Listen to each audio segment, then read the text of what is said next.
किसी ने बड़े कमाल की बात कही है कि जिंदगी में पीछे देखो और अब तक के लिए ईश्वर का धन्यवाद करो और जीवन में आगे देखो और ईश्वर पर विश्वास रखो, क्योंकि इस क्षण आप ठीक वही हैं जहां ईश्वर आपको रखना चाहते हैं। हम लोगों के कई बार दिमाग में आ जाता है कि मैं ना होता तो क्या होता। हनुमान जी के भी एक बार शंका आ गई थी कि मैं ना होता तो क्या होता। हनुमान जी जब लंका में आग लगाने के बाद जब वापिस आए और आकर प्रभु श्री राम के पास पूरा वर्णन बता रहे थे, तो उन्होंने कहा कि मैं गया था लंका माता सीता जी से मिलने के लिए। मुझे तो पता ही नहीं था कि ये सब कुछ हो जाएगा। लंका में मैं आग लगा दूंगा, मुझे कुछ पता नहीं था। मैं लंका में पहुंचा तो माता सीता को ढूंढ रहा था कि कहाँ मिलेंगी। मैं थक हार चुका था। तब मुझे वहां पर एक संत के दर्शन हुए। तब तक मैं सोचता था कि भारत में ही संत मिलते हैं। मुझे लंका में संत के दर्शन हुए। मैं तो सोचता था कि लंका निश्चर निकर निवासा, यहाँ कहाँ सज्जन करवासा। लेकिन वहां संत विभीषण ने दर्शन दिए और मुझे उपाय बताया, कैसे अशोक वाटिका में आपको जाना है, कैसे पहुंचना है, वो सब बता दिया। तब प्रभु मुझे भरोसा हुआ कि आपकी प्रशंसा करने वाले, भक्ति करने वाले विश्व भर में हैं। संत जन विश्व भर में मिल जाएंगे। प्रभु, मैं जब अशोक वाटिका में पहुंचा और वृक्ष पर बैठकर प्रतीक्षा कर रहा था कि किस तरीके से संवाद करूंगा, क्या बताऊंगा माता सीता को, कैसे भेंट होगी, कैसे आपका संदेश पहुंचाऊंगा, तभी वहां पर रावण ने प्रवेश किया। रावण अपनी तलवार लेकर के आया और बड़े क्रोध में था। रावण वो तलवार लेकर के माता सीता की तरफ दौड़ा। तब मेरे मन में ऐसा जोश आया कि अभी जाकर इसका वध कर देता हूँ, इसी तलवार से इसकी गर्दन काट देता हूँ। लेकिन तब मैं क्या देखता हूँ कि प्रभु, रावण की पत्नी मंदोदरी ने आकर रावण का हाथ थाम लिया और उसे रोक दिया और कहा कि नहीं, ये गलती आप नहीं करेंगे। जबकि मैं तो सोच रहा था कि मंदोदरी तो प्रसन्न होती कि बीच का जो रास्ता था जो साफ हो गया, मैं ही रानी रहूंगी, उसका तो भय ही मिट जाता।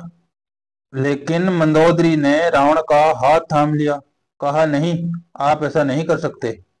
मैं तो तब सोच रहा था कि मैं नहीं होता तो क्या होता।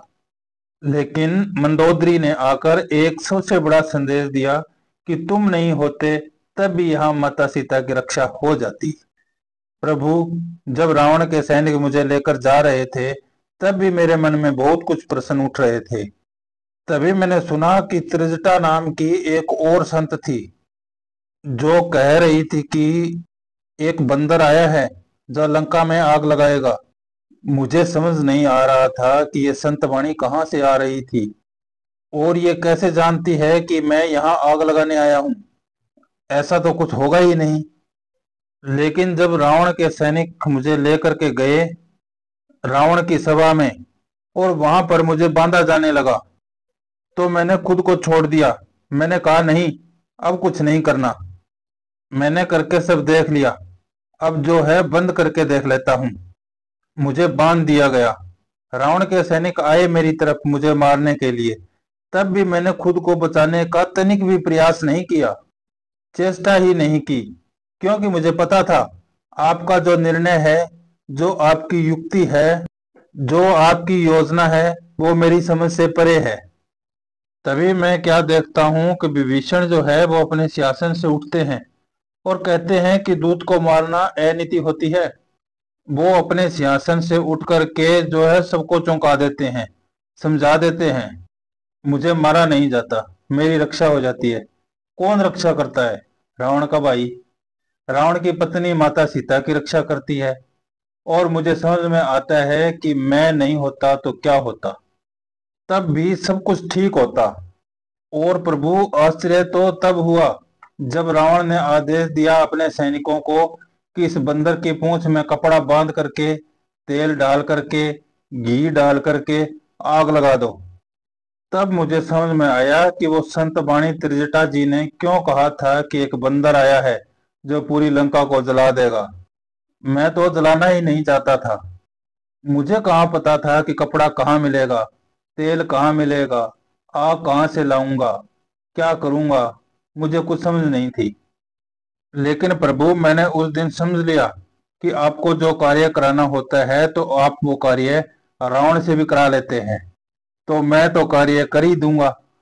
बहुत छोटी सी कथा है, बहुत छोटा सा रामायण का प्रसंग है, जो आंखें खोल देता है और बताता है कि कई लोग जो सोचने लगते हैं कि मैं नहीं होता तो क्या होता, मैं नहीं होता तो पता नहीं क्या हो जाता। आप नहीं होंगे तब भी सब कुछ ठीक रहेगा। आप हैं तब भी सब कुछ ठीक रहेगा, क्योंकि प्रभु ने हम सबको अपने अपने किरदार में भेजा है। इसलिए ज्यादा सोचना बंद कीजिए। अगर आपको ये कहानी पसंद आई हो तो लाइक, शेयर और सब्सक्राइब करना ना भूलें। धन्यवाद। आपका दिन शुभ हो।